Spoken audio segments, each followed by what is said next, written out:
യുപിയിൽ എന്താണ് നടക്കുന്നതെന്ന് നിങ്ങൾ ഓരോരുത്തരും അറിയണം. ഇന്ത്യ രാജ്യത്തിന്റെ സംസ്ഥാനങ്ങളിൽ ഏറ്റവും കൂടുതൽ ക്രിമിനൽ കേസുകളുള്ളത് ആദിത്യനാഥിന്റെ ഉത്തർപ്രദേശ് എന്ന സംസ്ഥാനത്തിലാണ്. ഇന്ത്യ സംസ്ഥാനത്തിന്റെ ഉള്ളിൽ ഏറ്റവും ക്രൂരനായ, ഏറ്റവും മോശമായ കേസുകളുള്ള, ഏറ്റവും കൂടുതൽ ക്രിമിനൽ പശ്ചാത്തലമുള്ള ഒരു മുഖ്യമന്ത്രി ആരെന്ന് ചോദിച്ചാൽ അത് ഉത്തർപ്രദേശിന്റെ മുഖ്യമന്ത്രിയായ യോഗി ആദിത്യനാഥ് തന്നെയാണ്. അയാളാണ് ക്രിമിനൽ പശ്ചാത്തലമുള്ള മുഖ്യമന്ത്രിമാരിൽ ഒന്നാം സ്ഥാനത്ത് നമുക്ക് നിർത്താൻ പറ്റുന്നത്. നിസ്സാര കേസൊന്നുമല്ല, വണ്ടിക്ക് കല്ലെറിഞ്ഞതോ സമരം നടത്തിയതോ ഒന്നുമല്ല.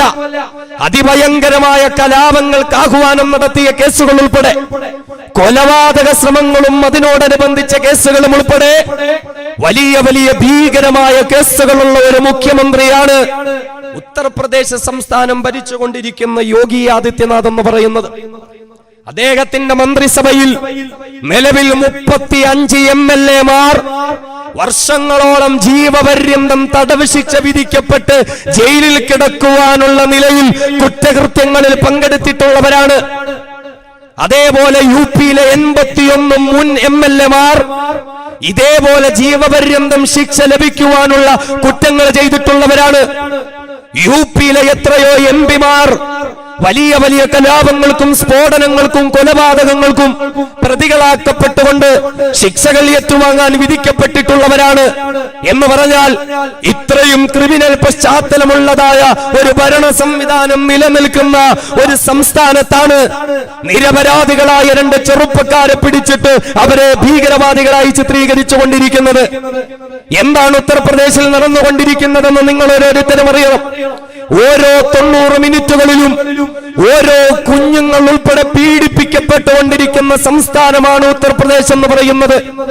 6ഉം 7ഉം വയസ്സുള്ള കുഞ്ഞുങ്ങളെ പോലും പീഡിപ്പിക്കപ്പെടുന്നു, അവർ ബലാത്സംഗം ചെയ്യപ്പെടുന്നു, അവർ തടിയും വടിയും കൊണ്ട് തല്ലിക്കൊല ചെയ്യപ്പെടുന്നുണ്ട്. അങ്ങനെയുള്ള ഭീകരവൽക്കരിക്കപ്പെട്ട ഒരു സംസ്ഥാനമാണ് യോഗി ആദിത്യനാഥിന്റെ ഉത്തർപ്രദേശ് എന്ന് പറയുന്നത്. എന്ന് മാത്രമല്ല, ഓരോ 2 മണിക്കൂറുകളിലും ഓരോ സ്ത്രീകൾ വീതം ബലാത്സംഗം ചെയ്യപ്പെടുന്ന, സ്ത്രീകൾക്ക് സംരക്ഷണമില്ലാത്ത, സ്ത്രീകൾക്ക് സുരക്ഷയില്ലാത്ത, സ്വസ്ഥമായി വീട്ടിൽ നിന്നൊന്ന് പുറത്തിറങ്ങാൻ പോലും കഴിയാത്ത നിലയിൽ സ്ത്രീ സുരക്ഷയ്ക്ക് വിള്ളൽ വന്നിരിക്കുന്ന, ഓരോ 2 മണിക്കൂറുകളിലും ഓരോ സ്ത്രീകൾ വെച്ച് പീഡിപ്പിക്കപ്പെടുന്ന, ബലാത്സംഗം ചെയ്യപ്പെടുന്ന ഒരു സംസ്ഥാനമാണ് ആദിത്യനാഥ് ഭരണം നടത്തുന്ന ഉത്തർപ്രദേശ് എന്ന് എന്റെ പ്രിയപ്പെട്ട സഹോദരങ്ങളെ തിരിച്ചറിയുക. ഓരോ ദിവസവും സ്ത്രീകൾക്കെതിരെയുള്ള ആക്രമണത്തിന്റെ പേരിൽ ഏറ്റവും കുറഞ്ഞത് 150 കേസുകൾ ഓരോ ദിവസവും ഉത്തർപ്രദേശ് സംസ്ഥാനത്തിൽ റിപ്പോർട്ട് ചെയ്യപ്പെടുകയാണ്. ഒരു ദിവസം ഏറ്റവും കുറഞ്ഞത് 150 സ്ത്രീകളെ ആക്രമിച്ച കേസ്. നമ്മൾ നോക്കണം, അവിടെ ഒരു ഭരണ സംവിധാനം ഉണ്ടോ? അവിടെ ഒരു പോലീസ് സംവിധാനമുണ്ടോ? ഇന്ത്യ രാജ്യത്ത് ഏറ്റവും കൂടുതൽ വ്യാജ ഏറ്റുമുട്ടലുകളും തല്ലിക്കൊലകളും നടത്തപ്പെട്ടുകൊണ്ടിരിക്കുന്നത് യോഗി ആദിത്യനാഥിന്റെ യുപിയിലാണ്.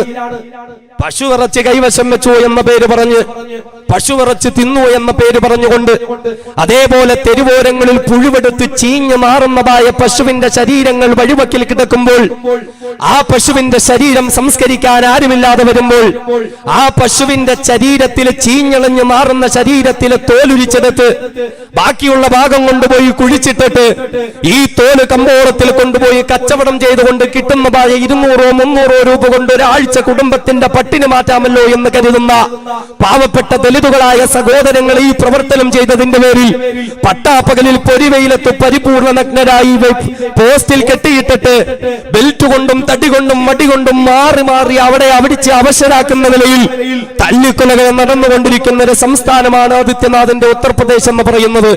എന്ന് മാത്രമല്ല, അവർണ കുടുംബത്തിൽപ്പെട്ട പാവപ്പെട്ട സ്ത്രീകളെ നിസ്സാരമായ കേസുകൾ ആരോപിച്ചുകൊണ്ട് പരിപൂർണ നഗ്നരായി പരസ്യമായി അവരെ വിചാരണ ചെയ്യുകയും പീഡിപ്പിക്കുകയും ചെയ്തുകൊണ്ടിരിക്കുന്ന സംഭവങ്ങൾ സാധാരണ നിലയിൽ നടന്നുകൊണ്ടിരിക്കുന്ന ഒരു സംസ്ഥാനമാണ് യോഗി ആദിത്യനാഥിന്റെ ഉത്തർപ്രദേശ് സംസ്ഥാനം എന്ന് പറയുന്നത്. ബലാത്സംഗം ചെയ്യപ്പെടുന്ന ഇരകൾക്ക് നീതി ലഭിക്കുകയില്ല എന്ന് മാത്രമല്ല, ആ ബലാത്സംഗം ചെയ്ത പ്രതികൾക്ക് തങ്ങൾക്കെതിരെ കേസ് കൊടുത്തതായ ഇരകളെ വകവരുത്തുവാനും നശിപ്പിക്കുവാനുമുള്ള അവസരങ്ങൾ ഉണ്ടാക്കി കൊടുക്കുന്നതായ ഒരു ഭരണ സംവിധാനമാണ് ആദിത്യനാഥിന്റെ ഉത്തർപ്രദേശിൽ നിന്നും നിലനിന്നുകൊണ്ടിരിക്കുന്നത്. എന്റെ സഹോദരങ്ങളെ, ആയിരക്കണക്കിന് വ്യാജ ഏറ്റുമുട്ടലുകളിലൂടെ 63 ആളുകളെ കൊന്നുകളഞ്ഞ ക്രിമിനൽ പശ്ചാത്തലമുള്ള പോലീസാണ് ആദിത്യനാഥിന്റെ യുപിയിലെ പോലീസ് സംവിധാനം. 63 പേരെ കൊന്നുകളയുക, ഇത്രയും ക്രിമിനൽ പശ്ചാത്തലമുള്ള ഒരു പോലീസ് സംവിധാനം മറ്റെവിടെയുണ്ട്? എന്ന് മാത്രമല്ല, ഈ കഴിഞ്ഞ റിപ്പബ്ലിക് ദിനത്തിൽ ജില്ലാ കളക്ടർമാര് പൊതുജനത്തെ അഭിസംബോധന ചെയ്തുകൊണ്ട് പ്രഭാഷണം നടത്തുമ്പോൾ അക്കൂട്ടത്തിൽ ആദിത്യനാഥിന്റെ ഭരണ നേട്ടങ്ങൾ എണ്ണിപ്പറയുന്ന കൂട്ടത്തിൽ 63 പേരെ വെടിവെച്ചു കൊന്നു എന്നുള്ളത് വലിയ ഭരണനേട്ടമായി പ്രത്യേകം എടുത്തു പറയണമെന്ന് എല്ലാ ജില്ലാ കളക്ടർമാർക്കും ആദിത്യനാഥിന്റെ ഉത്തരവ് വന്നിരിക്കുകയാ. കുറ്റങ്ങൾ ചെയ്യുന്നു, അക്രമങ്ങൾ ചെയ്യുന്നു എന്ന് മാത്രമല്ല, ആ ചെയ്തതൊക്കെയും ഭരണനേട്ടമായി ഉയർത്തിപ്പിടിക്കുന്ന, വികസനമായി ഉയർത്തിപ്പിടിക്കുന്ന ഒരു ഭരണ സംവിധാനമാണ് ഉത്തർപ്രദേശിൽ നിലനിൽക്കുന്നത്. ആ നാട്ടിൽ സമാധാനം എന്ന് പറയുന്നതുണ്ടോ? ആ നാട്ടിൽ സവർണർമാർക്കല്ലാതെ സ്വാതന്ത്ര്യം എന്ന് പറയാനുണ്ടോ? യുപിയിൽ നടക്കുന്നതായ പല അക്രമങ്ങളെയും മറച്ചു പിടിക്കുവാനും യുപിയിൽ RSS വൽക്കരിക്കപ്പെട്ടുകൊണ്ടിരിക്കുന്നത് പോലെ മറ്റ് സംസ്ഥാനങ്ങളിലും RSS വൽക്കരണം കൊണ്ടുവരുവാനും വേണ്ടിയിട്ടാണ് സംഘപരിവാരം ശ്രമിക്കുന്നത്. നിങ്ങളൊന്നോർക്കണം, പോപ്പുലർ ഫ്രണ്ട് ഓഫ് ഇന്ത്യ രാജ്യത്തിന്റെ വിവിധ ഭാഗങ്ങളിൽ ഉത്തർപ്രദേശിൽ നടന്നുകൊണ്ടിരിക്കുന്ന ഇപ്രകാരമുള്ള മാരകവും ഭീകരവുമായ കുറ്റകൃത്യങ്ങളെ ലോകത്തിന്റെ മുമ്പിൽ വിളിച്ചു പറഞ്ഞുകൊണ്ടിരിക്കുന്നതിന്റെ പിന്നിൽ മറ്റു ചില കാരണങ്ങൾ കൂടിയുണ്ട്. നമുക്കറിയാം, നാളെന്നുവരെയും ഇന്ത്യ രാജ്യത്തെ സംഘപരിവാരം പറഞ്ഞുകൊണ്ടിരുന്നത് ഇന്ത്യയെ ഗുജറാത്താക്കി മാറ്റണമെന്നാണ്, കേരളത്തെ ഗുജറാത്താക്കി മാറ്റണമെന്നാണ്, ഗുജറാത്ത് മോഡൽ വികസനം നടത്തപ്പെടണമെന്നാണ്. ഗുജറാത്തിൽ വലിയ വികസനമൊന്നും നടത്തപ്പെട്ടത് കൊണ്ടല്ല, നരേന്ദ്രമോദിയുടെ ഭരണത്തിൽ ഗുജറാത്ത് വലിയ കുതിച്ചുയർന്നത് കൊണ്ടൊന്നുമല്ല. ജപ്പാനിലെയും അമേരിക്കയിലും മന്ത്രിമാര് ഗുജറാത്ത് സന്ദർശിക്കാൻ വേണ്ടി വരുമ്പോൾ വഴിവക്കുകളിൽ കയറിക്കിടക്കാൻ കിടക്കാറും പോലും ഇല്ലാതെ ബെഡ്ഷീറ്റ് വലിച്ചു കെട്ടി ചെന്തി കെട്ടി കിടക്കുന്ന പാവങ്ങളെ വരെ കണ്ണിൽപ്പെടാതിരിക്കാൻ വലിയ ഫ്ലെക്സുകൾ കൊണ്ട് മറച്ചു പിടിച്ച ഗുജറാത്തിൽ ഈ പറയുന്നത് പോലെ വികസനങ്ങൾ നടന്നിട്ടില്ല. പക്ഷേ സംഘപരിവാരം ലക്ഷ്യം വെക്കുന്ന ഗുജറാത്ത് മോഡൽ എന്ന് പറഞ്ഞാൽ നിസാരമായ വിഷയങ്ങൾ ഉയർത്തിക്കൊണ്ടുവന്ന കലാപങ്ങൾ നടത്തി, പരിപൂർണ ഗർഭിണികളെ വയറുകീറിക്കൊന്ന കലാപങ്ങൾ, പിഞ്ചു കുഞ്ഞുങ്ങളെ ബലാത്സംഗം ചെയ്തു കൊന്ന കലാപങ്ങൾ, പള്ളികളും മദ്രസകളും തകർത്ത് കളഞ്ഞ, പാവപ്പെട്ട സ്ത്രീകളെ ബലാത്സംഗം ചെയ്ത, പാവപ്പെട്ടവരെ വെട്ടിയും അടിച്ചും കൊന്നും തീയിട്ട് കരിച്ചു കളഞ്ഞതായ നരേന്ദ്രമോദിയുടെ മോഡലിലുള്ള കലാപങ്ങൾ ഇന്ത്യയിൽ നടത്തിക്കൊണ്ടുവന്ന് ഇന്ത്യയിലെ മുസ്ലിമുകളെ രാജ്യത്ത് നിന്നും പുറത്താക്കാൻ വേണ്ടിയിട്ടുള്ള ശ്രമങ്ങൾ മാത്രമാണ് ഗുജറാത്ത് മോഡൽ എന്ന് പറഞ്ഞുകൊണ്ട് സംഘപരിവാരം ഈ രാജ്യത്ത് നടപ്പിലാക്കാൻ ശ്രമിക്കുന്നത്. പക്ഷേ നാം അറിയുക, ഇപ്പൊ ഗുജറാത്ത് മോഡൽ എന്നുള്ളത് സംഘപരിവാരം മാറ്റിയിരിക്കുന്നു. ഇനി അടുത്ത UP മോഡലാണ് അവർ പിടികൂടാൻ പോകുന്നത്. UP മോഡൽ, ആദിത്യനാഥിന്റെ ഭരണ സംവിധാനം. വർഗീയത കൊണ്ട് കൂറുതെളിയിക്കുന്നവർക്കൊക്കെ പ്രധാനമന്ത്രി പദവും അവർക്കൊക്കെ ആഭ്യന്തര വകുപ്പും മറ്റ് സ്ഥാനമാനങ്ങളും ഒക്കെ സംഘപരിവാരം ഒഴിച്ചിടുമ്പോ ഇന്ത്യ രാജ്യത്തിന്റെ അടുത്ത പ്രധാനമന്ത്രി സ്ഥാനാർത്ഥിയായി ഉയർത്തിക്കൊണ്ടുവരാൻ പോകുന്നത് രൂപം കൊണ്ടും ഭാവം കൊണ്ടും പ്രവർത്തനം കൊണ്ടും സ്വഭാവം കൊണ്ടും സംസ്കാരം കൊണ്ടും ഏറ്റവും വലിയ വർഗീയവാദി എന്ന് തെളിയിച്ചു കൊണ്ടിരിക്കുന്ന യുപിയിലെ യോഗി ആദിത്യനാഥ് തന്നെയാണ്. അതുകൊണ്ടാണ് കേരളത്തിൽ BJPയുടെ സുരേന്ദ്രൻ നയിക്കുന്നതായ വിജയ് യാത്ര എന്ന പേരിൽ ഒരു യാത്ര കാസർഗോട്ട് നിന്ന് തുടക്കം കുറിച്ചപ്പോൾ അത് ഉദ്ഘാടനം ചെയ്യാൻ UP മുഖ്യമന്ത്രിയായ യോഗി ആദിത്യനാഥിനെ കൊണ്ടുവന്നത് കേരളത്തിൽ UP മോഡലാണ് ഇനി നടപ്പിലാക്കാൻ പോകുന്നത്. കലാപങ്ങളിലൂടെയും കലാപ ആഹ്വാനങ്ങളിലൂടെയും ഇത് തിരിച്ചറിഞ്ഞുകൊണ്ട് യോഗി ആദിത്യനാഥ് കേരളത്തിന്റെ മണ്ണിൽ കാലുകുത്തുമ്പോൾ താങ്കൾ ഇവിടെ കാലുകുത്താൻ പാടില്ല, യോഗി ആദിത്യനാഥ് കേരളം വിട്ടു പോവുക എന്ന് പറഞ്ഞ് നെഞ്ചു വിരിച്ച് പട്ടാപ്പകൽ അയാൾക്കെതിരെ സമരം നടത്താൻ ആർജവം കാണിച്ച ഒരേ ഒരു പ്രസ്ഥാനം കേരളത്തിൽ ഉണ്ടായി എങ്കിൽ അത് പോപ്പുലർ ഫ്രണ്ട് ഓഫ് ഇന്ത്യ മാത്രമായിരുന്നു എന്ന് അഭിമാനബോധത്തോടുകൂടി നിങ്ങളോട് വിളിച്ചു പറയാൻ ആഗ്രഹിക്കുകയാണ്. കാരണം അതിന്റെ അപകടം ഈ പ്രസ്ഥാനം തിരിച്ചറിഞ്ഞതുകൊണ്ടാണ്. എന്താ സഹോദരങ്ങളെ യോഗി ആദിത്യനാഥിന്റെ UPയിൽ നടന്നുകൊണ്ടിരിക്കുന്നത്? നമുക്കറിയാം, രാജ്യം മുഴുവനും NRC CAA വിരുദ്ധ സമരങ്ങൾ നടത്തപ്പെടുകയുണ്ടായി. പല സംസ്ഥാനങ്ങളിലും പല നിലയിലും നടക്കുകയുണ്ടായി. അതിൽ രാജ്യത്തിനു പുറത്തുപോലും കടന്ന് ലോകസഭയെ ആകർഷിച്ച സമരങ്ങളായിരുന്നു യോഗി ആദിത്യനാഥിന്റെ ഉത്തർപ്രദേശിൽ നടന്നിരുന്നത്. സമാധാനപരമായി നടത്തപ്പെട്ടുകൊണ്ടിരുന്ന ആ സമരങ്ങളെ ഉത്തർപ്രദേശ് സർക്കാരും പോലീസും എങ്ങനെയാണ് നേരിട്ടിരുന്നത്? പാവപ്പെട്ട സമാധാനപരമായി നടന്നുപോയിരുന്ന സമരങ്ങളിൽ പങ്കെടുത്ത ആളുകളെ അതിക്രൂരമായ നിലയിൽ UP പോലീസ് നേരിടുകയും 23 നിരപരാധികളായ മുസ്ലിമുകളെ അവർ വെടിവെച്ചു കൊല്ലുകയും ചെയ്യുകയുണ്ടായി. UPയിൽ നിരപരാധികളെ അതിക്രൂരമായി വെടിവെച്ചു കൊന്നുകളയുക എന്ന് മാത്രമല്ല, ഈ കൊല്ലപ്പെട്ടവരുടെ മയ്യത്തുകൾ ഉറ്റവർക്കോ ഉടയവർക്കോ വിട്ടുകൊടുക്കാതെ, അവസാനമൊന്ന് കാണാൻ പോലുമുള്ള സാഹചര്യമൊരുക്കാതെ ഈ ജനാസകൾ UPയിലെ യോഗിയുടെ സംഘി പോലീസ് രാത്രിയുടെ നിശബ്ദതയിൽ എവിടേക്കോ കൊണ്ടുപോയി സംസ്കരിച്ച് നശിപ്പിച്ചു കളയുകയായിരുന്നു. ഇനി പരിക്ക് പറ്റിയ ആരെങ്കിലും ഹോസ്പിറ്റലുകളിലേക്ക് ചികിത്സ തേടി വന്നാൽ NRC വിരുദ്ധ സമരങ്ങളിൽ പങ്കെടുത്ത ഒരാളെയും ഹോസ്പിറ്റലുകളിൽ അഡ്മിറ്റ് ചെയ്യാൻ പാടില്ല എന്ന് സർവ്വ ഹോസ്പിറ്റലുകളിലേക്കും UP പോലീസ് ഉത്തരവിറക്കുകയുണ്ടായി. ഇനി ആരെയെങ്കിലും ഈ ഉത്തരവ് മറികടന്നുകൊണ്ട് അഡ്മിറ്റ് ചെയ്താൽ അടുത്ത നിമിഷം ആ ഹോസ്പിറ്റൽ പൂട്ടേണ്ടി വരും. നമ്മളൊന്ന് ഓർത്തുവൊക്കെ, ഒരു രാജ്യത്തെ പോലീസ് സംവിധാനം. എന്നിട്ട് ഇനി ആർക്കെങ്കിലും അഡ്മിറ്റ് ആവണമെങ്കിൽ അവർ എഴുതി ഒപ്പിട്ട് നൽകണം, ഞങ്ങൾക്കൊരു പരാതിയുമില്ല, ഇവിടുത്തെ പോലീസ് ഞങ്ങളെ വെടിവെച്ചിട്ടില്ല, ഇവിടുത്തെ ഭരണകൂടം ഞങ്ങളെ ഒന്നും ചെയ്തിട്ടില്ല, ഇവിടുത്തെ RSS ഞങ്ങളെ ഒന്നും ചെയ്തിട്ടില്ല എന്ന് പറഞ്ഞ് എഴുതി ഒപ്പിട്ട് കൊടുക്കണമായിരുന്നത്രേ. കണ്ണിൽ കണ്ടവർക്കെല്ലാം എതിരെ കേസാണ്. ഒരു ദിവസം 1 ലക്ഷം FIR ഉൾപ്പെടെയാണ് UP പോലീസ് NRC വിരുദ്ധ സമരത്തിൽ പങ്കെടുത്തവർക്കെതിരെ എടുത്തത്. ഒരു ദിവസം 1 ലക്ഷം കേസ് വീതം. കേസെടുത്തിട്ട് എന്ത് ചെയ്യും? ഇവരുടെ ഫോട്ടോ പതിപ്പിച്ച പോസ്റ്ററുകൾ നാട് മുഴുവൻ ഒത്തിക്കും. ഇവരെ ഭീകരവാദികളാക്കും, ഇവരെ തീവ്രവാദികളാക്കും, ഇവരെ പിടികിട്ടാപ്പുള്ളികളാക്കും. എന്നിട്ട് ഇവരുടെ വീടുകളിലേക്കും സ്ഥാപനങ്ങളിലേക്കും വന്നിട്ട് കൊള്ളയടിക്കും. പോലീസുകാരും RSSകാരും ഇവരുടെ സമ്പത്ത് മുഴുവനും പിടിച്ചെടുക്കും. വർഷങ്ങളോളം അധ്വാനിച്ച് പ്രിയപ്പെട്ട മക്കളുടെ കല്യാണത്തിന് വേണ്ടി സ്വരൂപിച്ചു വെച്ച പണവും പണ്ടവും ഉൾപ്പെടെ കോടാനുകോടി രൂപയാണ് യോഗിയുടെ പോലീസും RSSകാരും വീടുകളിൽ നിന്ന് പിടിച്ചെടുത്തു കൊണ്ടുപോയിട്ടുള്ളത്. ഇങ്ങനെയെല്ലാം NRC വിരുദ്ധ സമരത്തിൽ പങ്കെടുത്തവരെ പീഡിപ്പിക്കുക. പിന്നെ നാളുകൾക്ക് ശേഷം ഇവരെ അറസ്റ്റ് ചെയ്യും. അറസ്റ്റ് ചെയ്തിട്ട് എന്താ? പോലീസിന്റെ ബാരക്കിലേക്ക് 180-ഉം 200-ഉം ആളുകളെ തിരികെ കയറ്റും. സ്റ്റേഷനിൽ കൊണ്ടുപോയി പേരിനൊരു നടപടിയെല്ലാം കഴിഞ്ഞിട്ട് സ്റ്റേഷനിലല്ല, തൊട്ടടുത്തുള്ള സ്കൂളുകളിലേക്കോ മറ്റ് കെട്ടിടങ്ങളിലേക്കോ കൊണ്ടുപോയി പാർപ്പിച്ചിട്ട് ഭക്ഷണം കൊടുക്കാതെ അതിക്രൂരമായി പീഡിപ്പിക്കും. ക്ഷീണിച്ച തളർന്നുറങ്ങാൻ പോലും സമ്മതിക്കില്ല. ആരുടെയെങ്കിലും കണ്ണൊന്നടഞ്ഞു പോയാൽ മുഖത്തെ ശക്തമായി പ്രഹരിക്കുകയോ വെള്ളമൊഴിക്കുകയോ ചെയ്യും. തോക്കും ലാത്തിയും കൊണ്ട് അവരെ അടിച്ച് അവരെ ഉണർത്തും.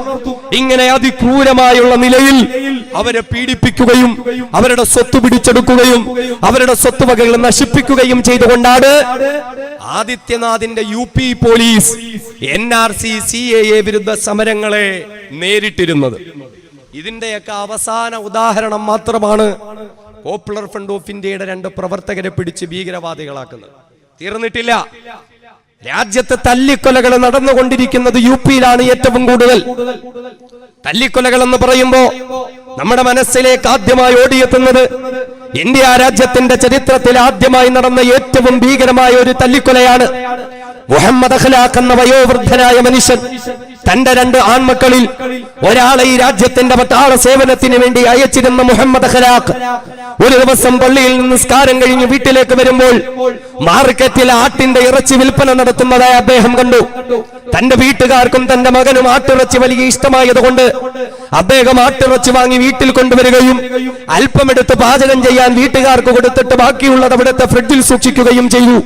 എന്നാൽ ആട്ടിറച്ചി പാചകം ചെയ്യുന്നതിന്റെ ഗന്ധം അന്തരീക്ഷത്തിൽ പടർന്നപ്പോൾ അഖ്ലാഖിന്റെ വീട്ടിൽ ഗോമാതാവിനെ പാചകം ചെയ്യുന്നു എന്ന കള്ളക്കഥ അടുത്തുള്ള ക്ഷേത്രത്തിന്റെ മൈക്കും ഓണും ഉപയോഗിച്ചുകൊണ്ട് സംഘപരിവാരം വിളംബരം ചെയ്യുകയും തടിയും മടിയും കല്ലുകളുമായി സംഘപരിവാർ ഭീകരവാദികൾ അഖ്ലാഖിന്റെ വീട്ടിലേക്ക് കടന്നു വരികയും ചെയ്തു. സഹോദരങ്ങളെ, നാം ഒന്ന് ചിന്തിക്കണം. ഈ രാജ്യത്ത് പശുവിറച്ചി തിന്നുക എന്ന് പറയുന്നത് ഈ രാജ്യത്ത് വലിയ കൊടിയ പാതകമാണോ? ഒരു മനുഷ്യനെ തല്ലിക്കൊന്നുകളയാൻ പറ്റുന്ന ഒരു കൊടിയ പാതകമാണോ പശുവിറച്ചി തിന്നുക എന്ന് പറയുന്നത്? എന്നാൽ ഈ ഭീകരവാദികൾ വീടുകളിലേക്ക് കടന്നു വന്ന് പ്രായമേറിയ മുഹമ്മദ് അഖ്ലാഖിനെ ഭാര്യയുടെയും മക്കളുടെയും മുമ്പിൽ വലിച്ചിറക്കി, തടസ്സം പിടിക്കാൻ പോയ അദ്ദേഹത്തിന്റെ മറ്റൊരു മകനെയും വലിച്ചിറക്കി, കയ്യിൽ കരുന്നിരുന്നതായ തടി കൊണ്ട് തലയ്ക്കും ശരീരത്തും അടിച്ചു, വലിയ വലിയ ബ്ലോക്ക് കട്ടകളെടുത്ത് തലയിലേക്ക് വലിച്ചെറിഞ്ഞു. വീട്ടുകാരുടെ മുമ്പിൽ വെച്ചുകൊണ്ട് പാവം മനുഷ്യനെ അതിക്രൂരമായി തല്ലിക്കൊന്നു കളയുകയും അതിന്റെ പ്രതികളായ ആളുകളുടെ മേൽ നിസ്സാരമായ കുറ്റം ചുമത്തി വെറുതെ വിടുകയും ചെയ്തത് യോഗി ആദിത്യനാഥിന്റെ ഉത്തർപ്രദേശിലാണ്. ദേശത്തെ നമ്മൾ ആരും മറന്നിട്ടുണ്ടാകില്ല. മുസഫർ നഗറിലെ മുസ്ലിം ഭൂരിപക്ഷ പ്രദേശങ്ങളിലേക്ക് ലൗജിയാദ് പറഞ്ഞുകൊണ്ട് യോഗി ആദിത്യനാഥിന്റെ RSSന്റെ തലതെറിച്ച കുട്ടികളും പോലീസുകാരും കയറിയിറങ്ങി, വീടുകൾ കയറിയിറങ്ങി പീഡനങ്ങൾ നടത്തി, ബലാത്സംഗം നടത്തി, പാവങ്ങളെ തല്ലിച്ചതച്ച് വീടുകൾ കയറിയിട്ട് കൊള്ളയടിച്ചിട്ട് അവർ നരനായാട്ടം നടത്തുകയായിരുന്നു മുസഫർ നഗറിൽ. എന്നിട്ട് അതിന്റെ പേരിൽ രജിസ്റ്റർ ചെയ്യപ്പെട്ട കേസുകൾ ഓരോന്നോരോന്നായി യോഗി ആദിത്യനാഥിന്റെ സർക്കാർ ആ കേസ് വെറുതെ വിടുകയും പ്രതികളെ നിരപരാധികളെന്ന് പ്രഖ്യാപിക്കുകയും ചെയ്യുകയാണുണ്ടത്. നമ്മൾ നോക്കണം, വിടുകയും ചെയ്തുകൊണ്ടിരിക്കുന്ന ഒരു ഭരണ സംവിധാനമാണ് ഉത്തർപ്രദേശിലെ യോഗി ആദിത്യനാഥിന്റെ ഭരണ സംവിധാനം എന്ന് പറയുന്നത്. നമുക്കറിയാം, ഒരു ദിവസം UP-യിൽ നിന്ന് ഞെട്ടിക്കുന്ന ഒരു വാർത്ത കേട്ടുകൊണ്ടാണ് നമ്മൾ ഓരോരുത്തരും വാർത്താ മാധ്യമങ്ങളെ സ്വീകരിച്ചത്. അഥവാ യോഗി ആദിത്യനാഥിന്റെ ഗോരഖ്പൂരിൽ ഒരു മെഡിക്കൽ കോളേജിൽ 24-ലധികം നവജാത ശിശുക്കളാണ് ഓക്സിജൻ ലഭിക്കാതെ ശ്വാസം മുട്ടി മരിച്ചുപോയത്. ശ്വാസം മുട്ടി മരിച്ചുപോയെന്നല്ല പറയേണ്ടത്, യോഗി ആദിത്യനാഥ് ശ്വാസം മുട്ടിച്ചവരെ കൊന്നുകളയുകയായിരുന്നു. നമ്മൾ അറിയണം, ഇത് ഒരു സംഭവം മാത്രമല്ല. അതുമായി ബന്ധപ്പെട്ടിട്ടുള്ള അന്വേഷണങ്ങൾ നടത്തുമ്പോൾ ആ ഗോരഖ്പൂർ മെഡിക്കൽ കോളേജിൽ മാത്രം ഒരൊറ്റ മാസം 415 കുഞ്ഞുങ്ങളാണ് ശ്വാസം കിട്ടാതെ മരിച്ചുപോയത്. ഇയാളെ മനുഷ്യനെന്ന് പറയാൻ പറ്റുമോ? ഇയാളെ ഒരു മനുഷ്യനെന്ന് പറയാൻ പറ്റുമോ? പിഞ്ചു കുഞ്ഞുങ്ങളെ പോലും മരുംകൊല ചെയ്യുകയും ആ കുട്ടികളുടെ ജീവൻ രക്ഷിക്കാനുള്ള സംവിധാനങ്ങൾ ഒരുക്കുകയും ചെയ്യാത്ത പിശാചിന്റെ മനസ്സുമായി ജീവിക്കുന്ന മനുഷ്യ പിശാചാണ് UP-യുടെ മുഖ്യമന്ത്രിയായ യോഗി ആദിത്യനാഥ്. ഏകദേശം 8 മാസം കൊണ്ട് 1250 കുഞ്ഞുങ്ങളെയാണ് യോഗി ആദിത്യനാഥ് ശ്വാസം മുട്ടിച്ചു കൊന്നുകളഞ്ഞിരുന്നത് UP-യിൽ. കൊച്ചു കുഞ്ഞുങ്ങളെ പോലും അയാൾ വെറുതെ വിട്ടില്ല. എന്ന് മാത്രമല്ല, ഇങ്ങനെ കുഞ്ഞുങ്ങൾ കൊല ചെയ്യപ്പെട്ടുകൊണ്ടിരിക്കുമ്പോൾ ഇനിയും ഈ അവസ്ഥ കണ്ടു നിൽക്കാൻ പറ്റില്ല എന്ന് മനസ്സിലാക്കി, ഇനിയും ഇങ്ങനെ വെറുതെ നിന്നിട്ട് കാര്യമില്ല എന്ന തിരിച്ചറിവോടുകൂടി തന്റെ സ്വന്തം ശമ്പളത്തിൽ നിന്ന് സർക്കാർ ഹോസ്പിറ്റലുകളിലേക്ക് ഓക്സിജൻ സിലിണ്ടർ വാങ്ങാൻ തയ്യാറായി വന്ന ഒരു ഡോക്ടർ ഉണ്ടായിരുന്നു, ഡോക്ടർ കഫീൽ ഖാൻ. നമ്മൾ ആരും ആ പേര് മറന്നിട്ടില്ല.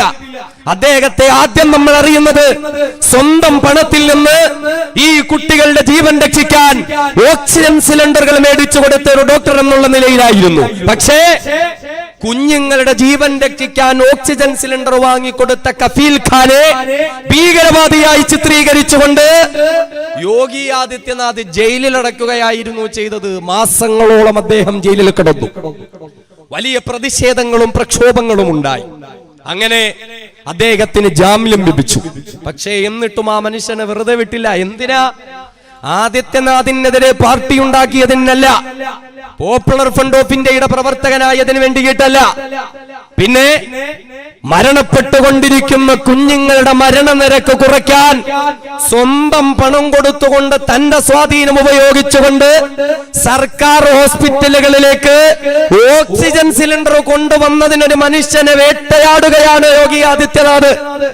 NRC വിരുദ്ധ സമരം വന്നപ്പോൾ അലിഗഡ് മുസ്ലിം യൂണിവേഴ്സിറ്റിയിൽ നടത്തപ്പെട്ട ഒരു പരിപാടിയിൽ അദ്ദേഹം രാജ്യസുരക്ഷയ്ക്കെതിരായി പ്രഭാഷണം നടത്തി എന്ന പേര് പറഞ്ഞുകൊണ്ട് ഡോക്ടർ കഫീൽ ഖാനെ വീണ്ടും യോഗി ആദിത്യനാഥ് ജയിലിൽ അടയ്ക്കുകയായിരുന്നു. 7 മാസം അദ്ദേഹത്തെ ജയിലിലിട്ടു.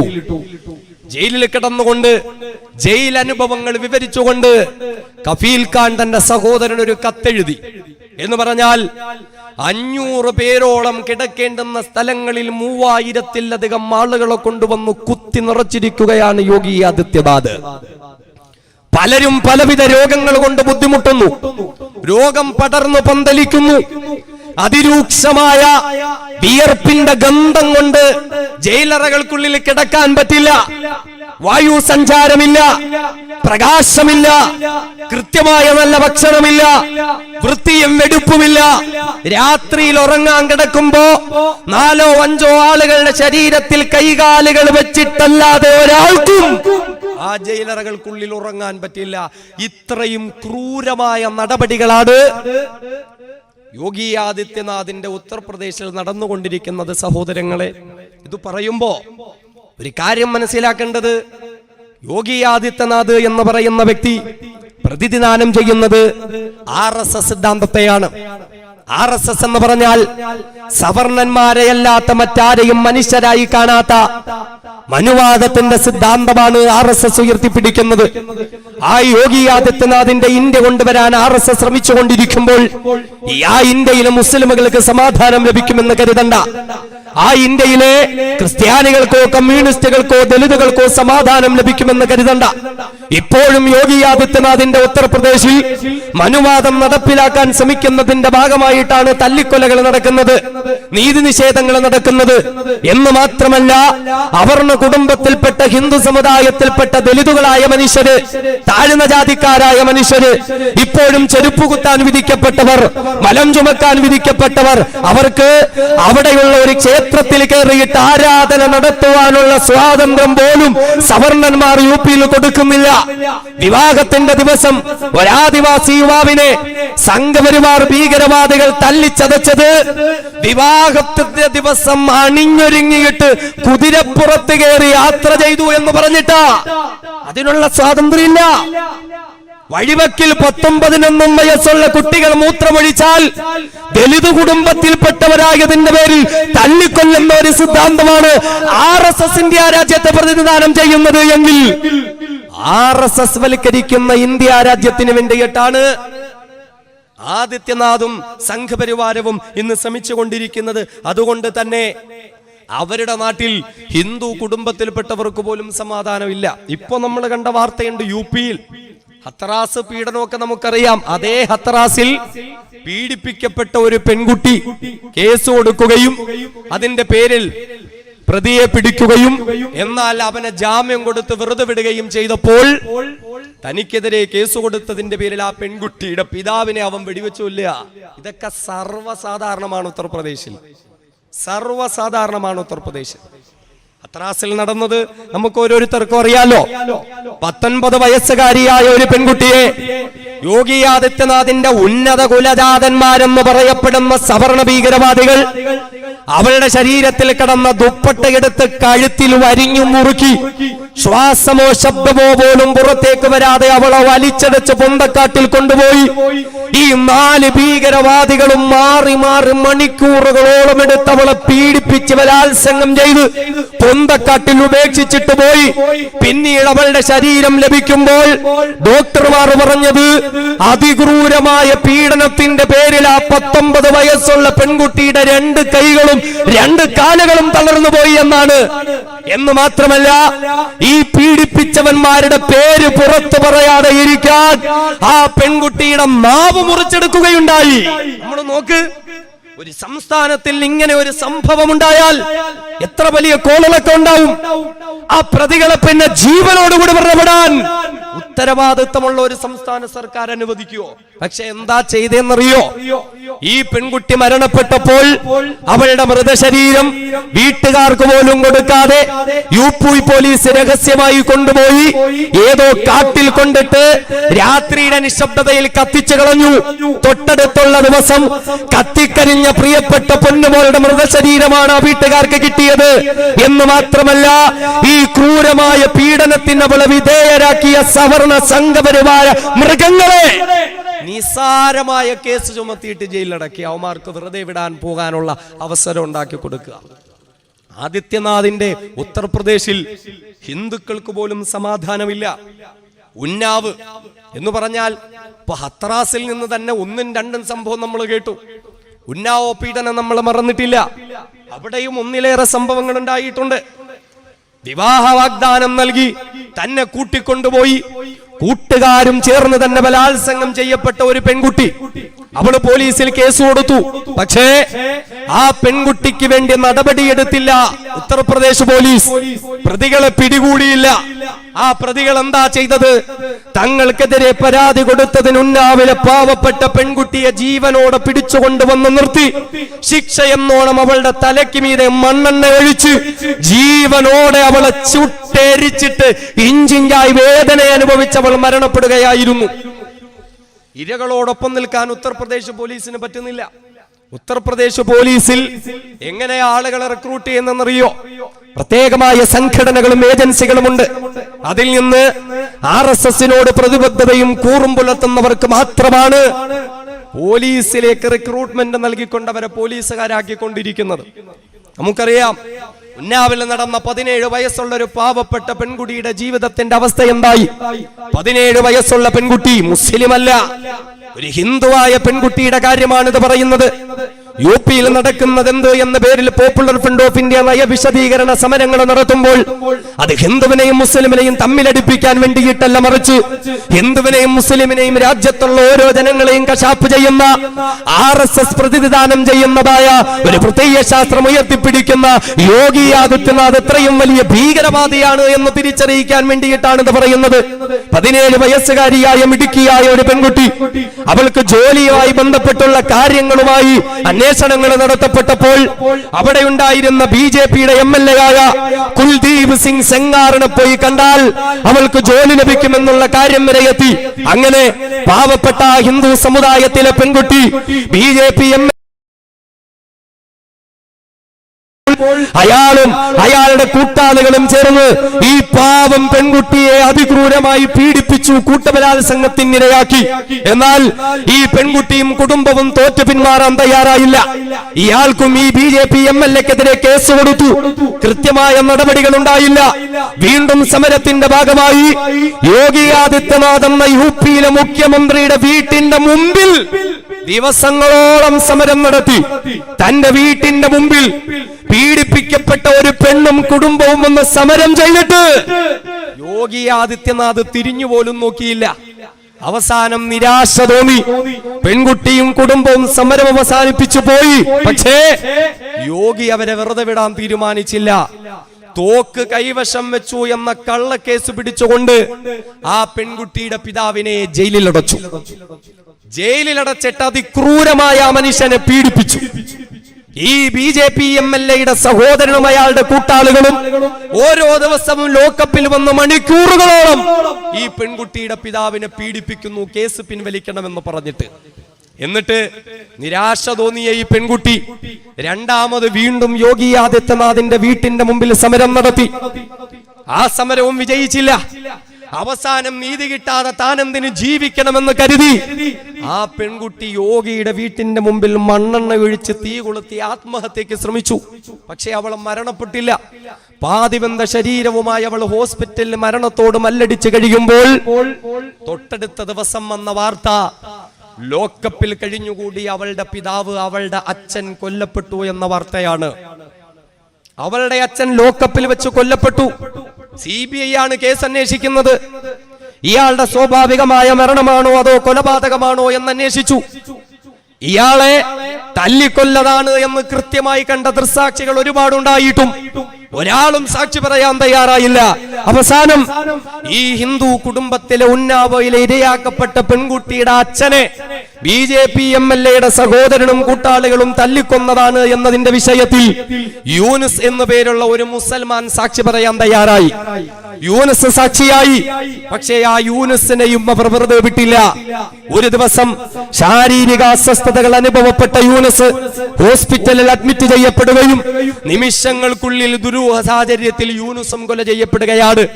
CBI അന്വേഷിക്കുന്ന ഒരു കേസിലെ ഏക ദൃക്സാക്ഷിയായിരുന്നിട്ട് പോലും CBIയെ പോലും ആ ശവശരീരം കാണിച്ചു കൊടുക്കാതെ ഉത്തർപ്രദേശിന്റെ പോലീസ് അതെവിടെയോ കൊണ്ടുപോയി കുഴിച്ചിട്ടു. നമ്മൾ നോക്കേ, ഒരു ഭരണ സംവിധാനത്തെ പറ്റിയിട്ടായി പറയുന്നത്.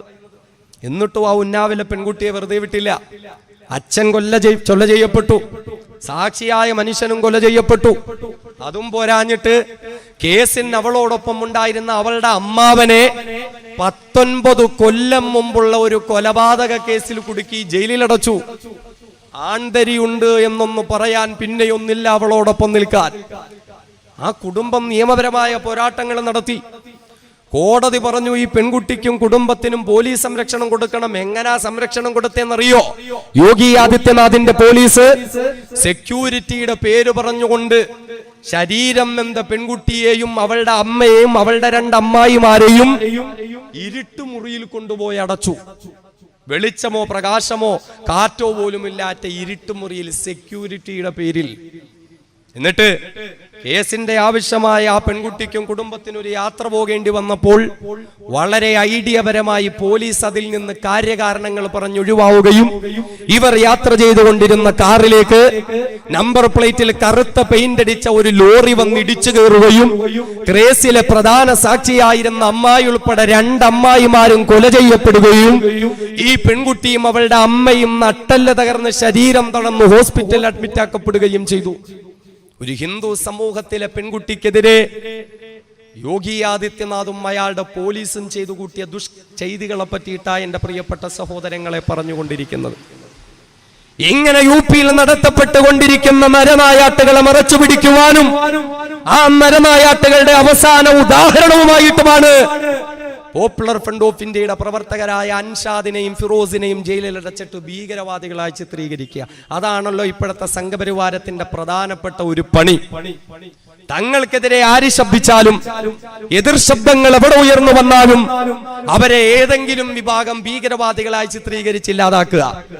മുസ്ലിമുകൾക്ക് വേണ്ടി ആരെങ്കിലും ശബ്ദിച്ചാൽ, പള്ളികൾക്കും മദ്രസകൾക്കും വേണ്ടി ശബ്ദിച്ചാൽ, മുസൽമാന്റെ ഉന്നമനത്തിന് വേണ്ടി ശബ്ദിച്ചാൽ ഉടനെ അവരെ ജിഹാദികളാക്കി മാറ്റുക.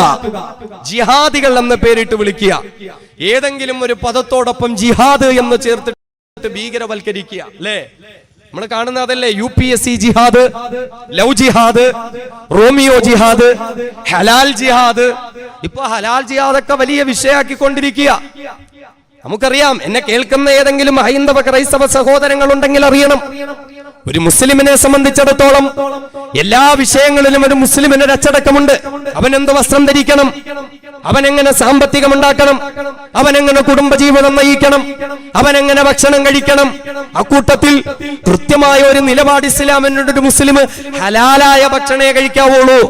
ഹലാലായ ഭക്ഷണം എന്ന് പറഞ്ഞാൽ അള്ളാഹുവിന്റെ നാമം പറഞ്ഞുകൊണ്ട് അറുത്തു മുറിക്കപ്പെട്ട കോഴിയോ താറാവോ അല്ലെങ്കിൽ പോത്തോ പശുവോ കാളയോ ഇതൊക്കെ പാചകം ചെയ്ത് കഴിക്കാൻ പാടുള്ളൂ.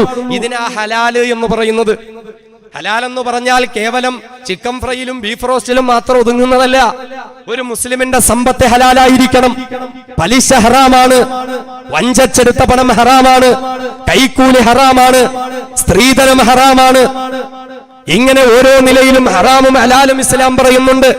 അക്കൂട്ടത്തിലാണ് കഴിക്കുന്ന ഭക്ഷണം ഹലാലായിരിക്കണം. അതിനി ഒരു മുസ്ലിമിന്റെ ഹോട്ടലിലും ഹലാൽ അല്ലാത്ത ഭക്ഷണമാണെങ്കിൽ കഴിക്കാൻ പാടില്ല. ഇനി ഒരു ഹിന്ദുവിന്റെയോ ക്രിസ്ത്യാനിയുടെയോ ഓണർഷിപ്പിലുള്ള ഹോട്ടൽ, അവിടെ അറുക്കപ്പെടുന്ന, അവിടെ പാചകം ചെയ്യപ്പെടുന്ന കോഴിയും അവിടെ കൊണ്ടുവരുന്നതായ മാംസവും ഹലാലായ മാംസമാണെങ്കിൽ കഴിക്കുന്നതിനൊരു പ്രശ്നവുമില്ല. ഇതാണ് ഹലാൽ എന്ന് പറയുന്നത്. എന്നാൽ അതിനെ പോലും ജിഹാദ് എന്ന് പറഞ്ഞു കൊണ്ടുവരിക. മുസ്ലിങ്ങളുടെ ഹോട്ടലിൽ മാത്രം കച്ചവടം നടന്നാൽ മതി, ബാക്കിയുള്ള ഹോട്ടലിൽ കച്ചവടം നടക്കാൻ പാടില്ല. എങ്കിൽ പിന്നെ മുസ്ലിമിന്റെ ഹോട്ടൽ മാത്രം പോരല്ലോ, തുണിക്കടയിലും കച്ചവടം നടക്കണ്ടേ? അപ്പൊ മുസ്ലിം തുണിക്കടയിലൊക്കെ ഹലാൽ തുണിത്തരങ്ങൾ എന്നുള്ള ബോർഡ് വെച്ചിട്ടുണ്ടോ? മുസ്ലിമിന്റെ സ്റ്റേഷനറി കടകളിലെല്ലാം ഹലാൽ എന്നുള്ള ബോർഡ് വെച്ചിട്ടുണ്ടോ? മുസ്ലിമുകളുടെ ഹോസ്പിറ്റലിലെല്ലാം ഹലാൽ എന്ന ബോർഡ് വെച്ചിട്ടുണ്ടോ? മുസ്ലിമുകളുടെ മറ്റ് സ്ഥാപനങ്ങളിലെല്ലാം ഹലാൽ എന്ന ബോർഡ് വെച്ചിട്ടുണ്ടോ? എന്ന് പറഞ്ഞാൽ ഇന്ത്യ രാജ്യത്തെ ഹിന്ദുവിനെയും മുസ്ലിമിനെയും തമ്മിലടുപ്പിച്ച് വർഗീയതയുണ്ടാക്കി കലാപങ്ങൾ നടത്തി മാത്രം അധികാരത്തിലെത്താൻ സംഘപരിവാരം കേരളത്തിലും ഇന്ത്യയിലും എല്ലാം ശ്രമിച്ചുകൊണ്ടിരിക്കുന്നു. ജിഹാദി ആരോപണങ്ങൾ ഇങ്ങനെ ഓരോ ജിഹാദ് ഇങ്ങനെ കൊണ്ടുവരിക. അല്ലേ?